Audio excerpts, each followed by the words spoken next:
to the Kamado Show. I'm Brandon. And I'm Coley. We are the brother-sister anime duo. And not in a love you like a brother or sister kind of way, but as in, go ask our mom. She's the same person. This show is an anime lover's safe haven catered toward the average anime lover, free from spoilers. So today's episode, we're finally going to do it. We're going to talk about Demon Slayer. We are going to be discussing the Mugen Train arc and movie. It's going to be tasty. Tasty. Tasty.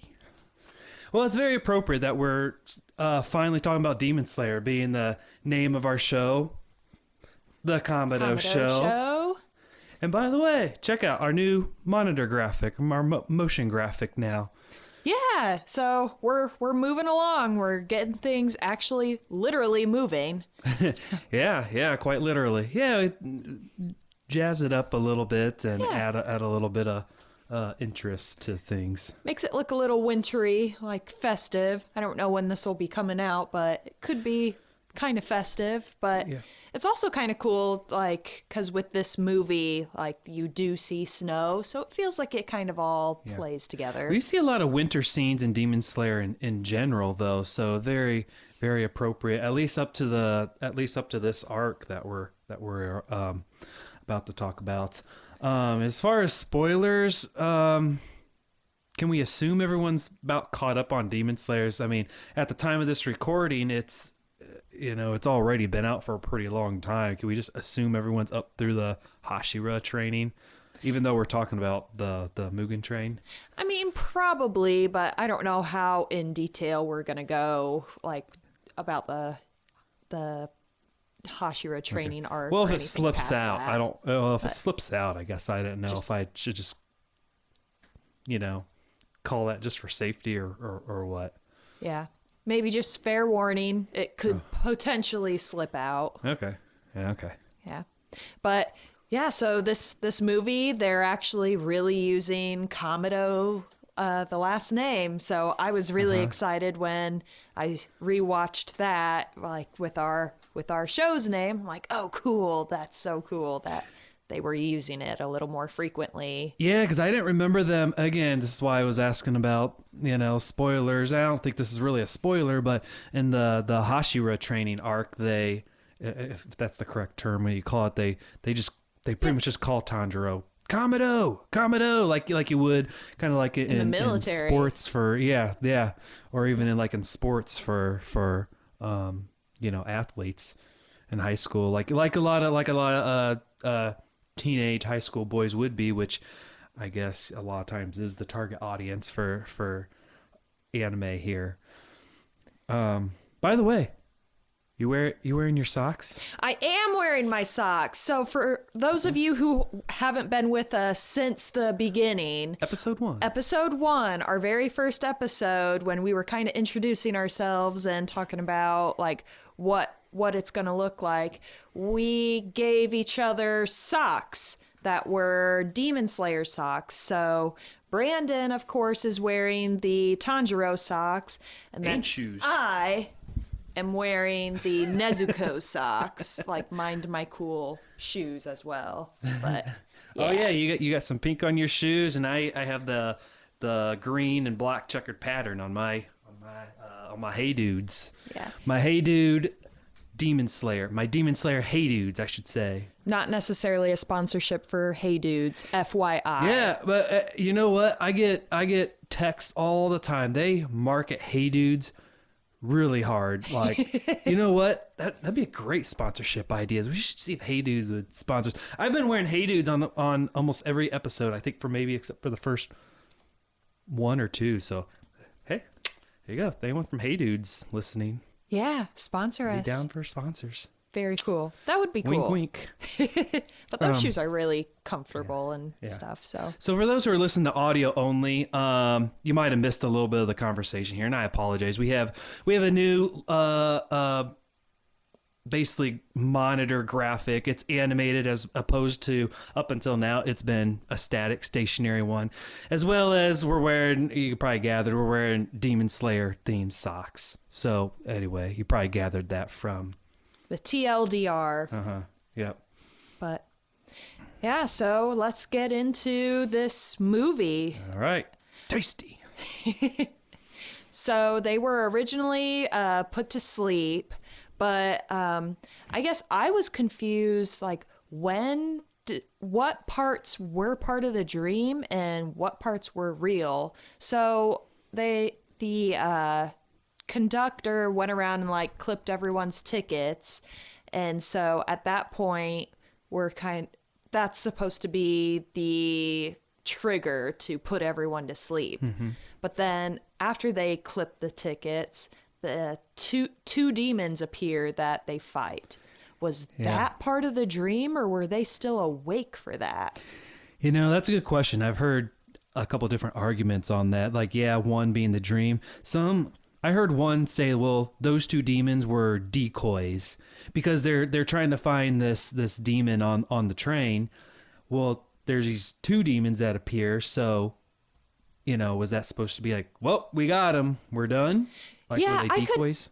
I could see them being decoys because the demons were very like careful to be like, well, a lot of the Hashira and demon slayers can sense demons, and maybe if we throw out two demons, they'll say, okay, well, that's what that smell or like scent was coming from. Like, job's done, we can relax now, we don't have to have our guard up. Yeah, because I think Tanjiro said at one point when he was fighting toward the end, he's like, well, why wasn't I able to sense him sooner? Or I think he at one point could sense him more, and he couldn't sense him as much at the start of it. So maybe having them in that, maybe that was part of their plan. So it was kind of like potentially a group dream at that point. I just can't determine whether or not like that was part of the dream, because they all were in their real. separate worlds. So I thought it was real, but yeah, I don't know. I just thought, well, maybe it's part of the dream because they were all just like fawning over Rengoku then at that point. Like, oh, is this Rengoku's dream, part of his dream, that like all these young lads are just all about him and fawning over him. Like, I want to study under you. Like, you're our hero. You're our big brother. Yeah. While thinking of being asleep, what do you think about Zenitsu when he's asleep? I just wish he could stay asleep the whole time. Just stay asleep. He is so obnoxious when he's awake. He's just screaming and he's terrified of everything all the time. Like, dude, you are a demon slayer. This is part of the gig. Like, what would really make a powerful team is if they had some kind of hypnotist on, like, I don't know if there's some kind of power that one of the demon slayers could get where they could put someone to sleep, and then he would just, his better self would be in control. He'd just be so cool all the time. Like, he's so fast and just fearless when he's asleep. And of course, like, he saves Nezuko regardless, as Nezuko is his gal. But yeah, so I just wish this is probably the time where he has really had his time to shine, when he's asleep. Yeah. So this is the perfect movie and perfect arc for him. Like, just keep him asleep the whole time. Yep. Yeah. So between Zenitsu and Inosuke, whose head would you rather, I guess, be trapped in? Could be the dream world or in their core. So to recap, the dream world for Zenitsu was like he's just frolicking along with Nezuko and like having a grand old time being in love. Like, she can talk and like be in the sunlight and everything. So they're just happy-go-lucky together in love. And Inosuke's was they're in a cave and his underlings. All right? his underlings are there and just obeying his every command and fighting the evil train. Underling 1, underling 2. Underling 3. Was there a third? For was Nezuko 1? Okay. Yep. They were all different animals. I don't know if you noticed that as the underlings. So Nezuko was a bunny, Tanjiro was a raccoon, and then Zenitsu was a rat. So Okay. I thought that was funny that they all became animals, and he's of course the boarhead guy. He's just the star in his own world, in his own version of Demon He's the Slayer. main character. Yep. It's just Inosuke and friends. Yeah. Yeah. Well, I mean, it's called Demon Slayer. It's not called the Kamado show technically. So, I mean, I know you had made the joke earlier, Oh my like, gosh. oh, go. like we're going to talk about the Kamado show today. yeah, and I said the Kamado show instead of Demon Slayer. I was trying to say, Close enough. Yeah. We've had it on the brain for a while now. Yeah. What? This is episode 9. So yeah. we've been going strong on it all.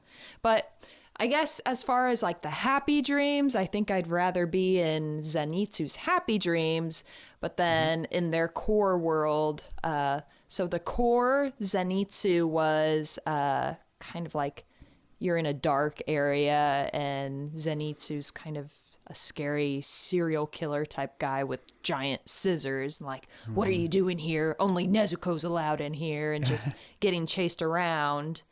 And then Inosuke's was like you're in a cave, and then Inosuke as a wild animal is chasing you around. Yeah. So I guess it's, do you want to be chased around with Pick your poison. scissors, or do you want to be chased around by a wild animal? He might treat you different as a lady. He might treat you different. Okay. You know, okay. you're not Nezuko, but Yeah. All right. Okay. I guess I'll go Zenitsu for both happy and Okay. core dreams. So okay. Doesn't about help me you? much if I had to pick between Zenitsu and Inosuke and their core. yeah, you're kind of the SOL. yeah, yeah. But in Zenitsu's happy place, I don't know if he has women in his happy place. That seems like a no brainer to me. It's either that or be In a cave. Yeah, cave. It'd just be a crazy boarhead guy's underling. Well, seems like a no brainer. So whose core would you rather be stuck in? Well, I think either of them would suck. So pick your poison. Well, Zenitsu has, I guess, Nezuko or women in that too. Even though he'd probably just be chasing after me to eliminate me. Maybe his. I don't know. I guess so. Let's talk about the overall movie. Like, so what is going on here with all of these Crunchyroll movies that you get so excited about, and then it's just like, wait, this is just the last season that we watched, just longer without any breaks in between. Like, Yeah, I'm getting so tired of this trend where and in the Demon Slayer case, this movie came out before the season, right?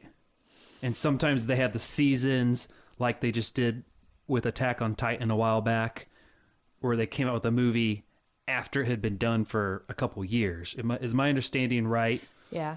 This has just been so infuriating that they have been moving to just recreating the seasons in movie form. And they did that with like Dragon Ball Super. They had the movies come out, and then eventually the episodes come out, and it's like the episode's just basically the movie except slightly different. And yeah, I'm just like, I'm so tired of this trend that they're doing. Unless, going back to that idea of sponsorships, if Crunchyroll, if you want to sponsor us, then hey, this is great. Keep doing this. Keep After doing we've this. been ragging on them, telling them how freaking lazy they're being. Yeah. Oh, this is great. Yeah, we will. Anyway, wink, wink, Crunchyroll.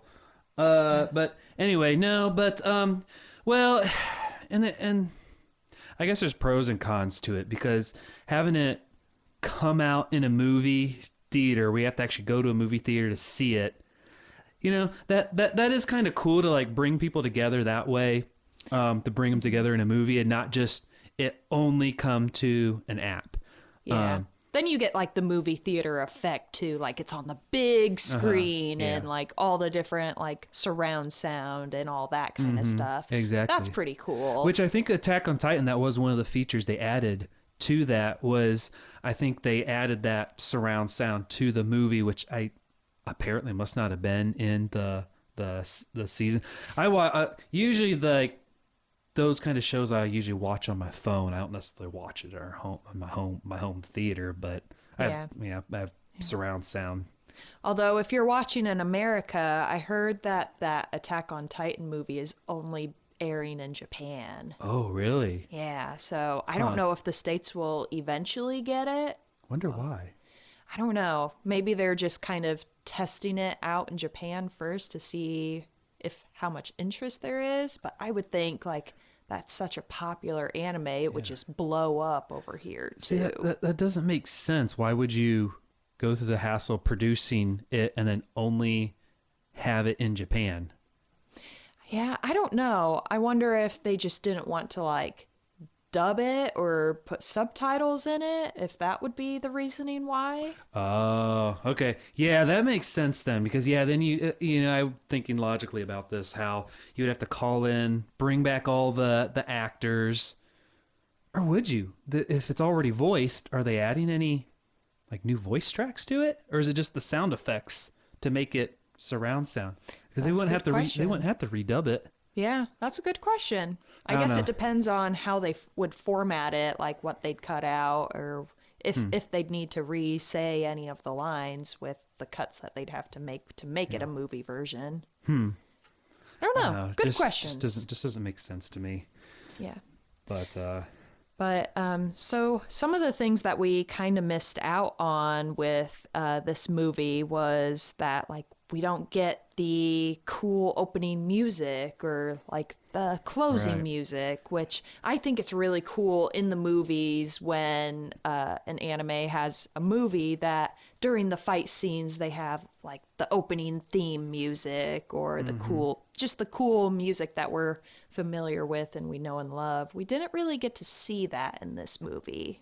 right, yeah. You had notated something about the colors. Some of the shots or scenes you could see there's like warm lights or cold lights, and they had done a few things here. There were like some minimal adjustments. Probably not anything you would notice if you only watched one and then watched the other. If you're like watching it side by side, yeah. So there's some things with the color they did here and there. A lot of the some of the cuts they elongated, and it's hard to tell because I've watched some YouTubers try to like basically keep track of the amount of cuts. Like there's more cuts they have in the TV series than in the movie, but sometimes it's hard to characterize a cut because is a cut like going from my camera to your camera? Like that's a clear cut. But when you're talking about like 3D animation, like what they're doing here, sometimes you have something where it's like, well, that wasn't a cut, that was a camera movement with the transition in. But you can have a cut with the transition. So anyway, that's where it gets a little confusing. But a lot of the cuts were just elongated. Again, I'm gonna be honest, I didn't even think there was a difference between the two until we were doing this podcast and I actually started looking into it a little bit. Of course, we have the thing you had noted with and I was like, oh yeah, of course, I forgot about that with the box lunches and the whole backstory. Yeah, and how that got there. So if you watched the season, you'd understand like why he ended up with all of these box lunches. He saved these box lunch vendors from demons, and then ended up buying them all so they wouldn't have to go out at night to try to sell them. But if you were to only watch the movie, you didn't get the backstory as to why he had just like 50 plus box lunches. It just opens up with tasty. Tasty. So he's just going to town on all of these box lunches. Tasty, tasty, tasty. And it's like rattling the whole cart, him just yelling this over and over and over again. How would you feel to be like stuck in a cart with this random guy just yelling the same word over and over again? Like if you were in the mind of one of these other passengers, be terrible. I'd want to do a different cart. Like you can say that every single bite you eat. It'd be like someone moaning every time they eat something. Like it's just like Yeah. He's such a cool anime character, but like is it one of those scenarios where like in real life he may not be Yeah, quite probably so pretty cool? annoying in real life. Like, all right, I've had my fill of this guy. Let's do Yeah. something else. Well, he's cool because he's just a badass, like super fast and everything, He's like so super powerful powerful. Hashira. That's I think what makes him cool. So, which I guess in a lot of things, if you're really really good at something, then of course, then you're cool, Yeah. despite of all the other quirks you have, I suppose. Yeah. Yeah. But yeah, some other differences. Of course, we lose the opening theme song, like you were talking about, and the closing theme. You also lose the bumpers, which if you're a bumper, if you don't know, for in television, is like when it goes to commercial break, and then you come out of commercial break. So yeah, a lot. Like we just finished up One Piece, talking about the Netflix series, but we also talked about the anime a lot. That they use the wanted posters as basically your bumper.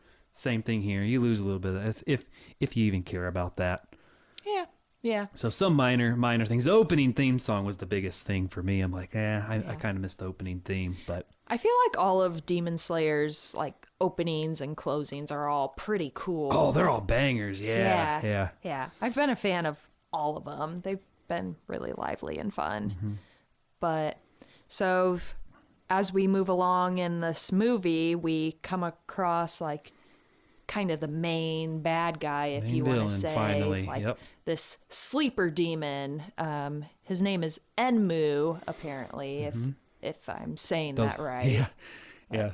There a lot of the demon names are hard for me to remember, but he's the lower first ranked demon, right? Yeah. And like it's interesting to think that he is like part of that at all, because it seems like he really is not one to get his hands dirty. He like has all these humans pretty much doing his dirty work. Like, okay, you go and snap all these guys' tickets to initially put them to sleep.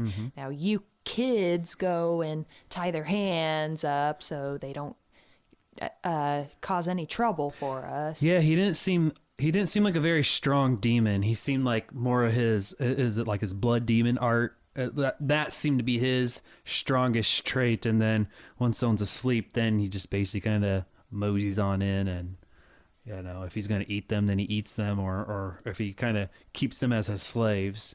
Yeah, he seems like he's a little more cowardly than some of the other demons who just go in and just murder people. Right, yeah. So he has to really rely on stealth. I guess would be a good way to put it. Yep, yeah.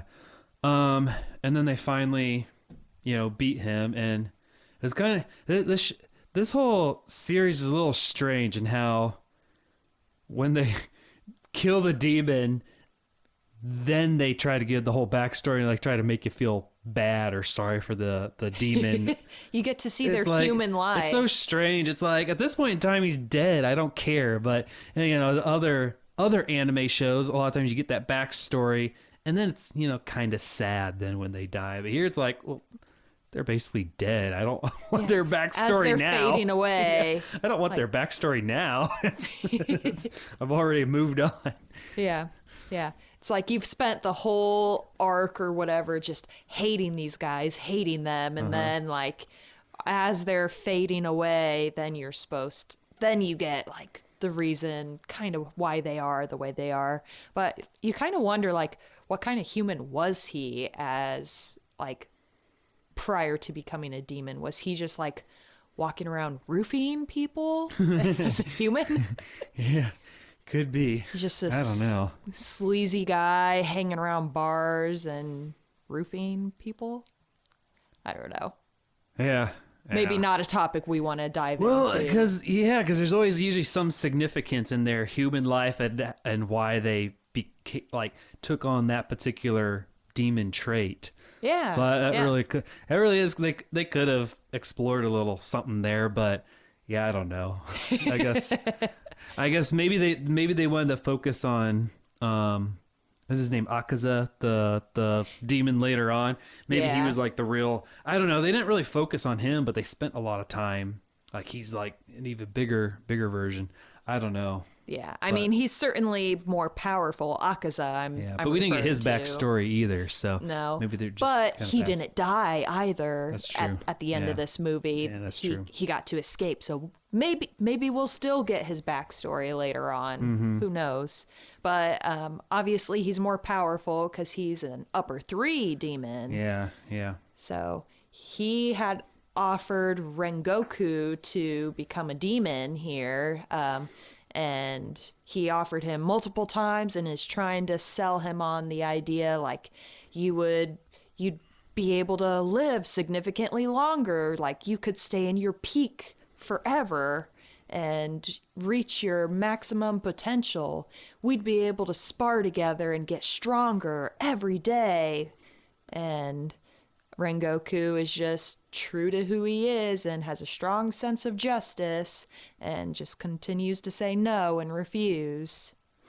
Uh-huh. Yeah, it makes you wonder, like, was it really just just for sparring, or was it he was just thinking maybe Rengoku would love that to spar, or was it to, I guess, kind of strengthen the demon side, or basically like, for Mugen to kind of get him to basically and better serve him, perhaps. and I wonder, like, is this really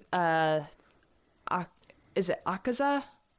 I think so. Akaza, like, is that really Akaza's call to make, or would he have to like go bring him down to Muzan and say, "Hey, can you turn this guy for me? I brought home a friend." Yeah. Kinda. Well, my side question: can any demon turn a human into a demon? So I Like the don't. spider guy, did he turn all those people into demons? That is such a good question because for a while I thought that only Muzan could, but like the spider guy, like how was he able to get his whole quote unquote family? Yeah, because that seemed like. Oh yeah, yeah. Maybe any demon can turn So other it's like, people. It's like almost like the Vampires. vampires deal where you can sire another vampire, perhaps. Yeah. That would be something worth looking into a little bit further. But So, what do you think would what do you think? How do you think the story would have changed if Rengoku had said, like, had given in to it, said yes, or given in to at any point during the fight? I think it would have added a very interesting dynamic and kind of twist to the story. So not only is our main character Tanjiro like fighting Muzan to try to get his sister back, he also has to go head to head with someone that he has like previously deeply respected and has just kind of been able to form that strong bond with. So it would kind of be like a Naruto Sasuke kind of situation. Okay. Like Naruto, of course, if you haven't seen Naruto, kind of long story short, Naruto and Sasuke like were in the same team together and they had formed a good bond, and then Sasuke suddenly kind of becomes a bad guy for that sort of sense. So you think maybe it could kind of take on that narrative? I don't know. Maybe I guess I don't see him as a rival to Tanjiro. More True. like almost like a sensei. So I don't know. That might be apples to oranges. But anyway, you want to do a quick question for the audience? We're kind of here toward the end. I don't think we have time for us to answer this, but we can ask the audience. If you had to choose a breathing technique and you could master any one breathing technique, what would you choose? Let us know in the comments. We'd be curious. We'd be curious to know. Unless you want to answer really quick without any explanation. Water. Water? Okay. I would probably do fire. Cool. There we go. Game plan. Done. Okay. All right. That's all for today's tasty episode of The Kamado Show. I'm Brandon. And I'm Coley. Thanks for tuning in. Don't be a Kamado. Like and subscribe to our channel for more anime fun with your favorite brother-sister anime duo. Now, new episodes come out weekly, so let us know what you'd like us to talk about next, and we will see you next time on The Kamado Show. Bye.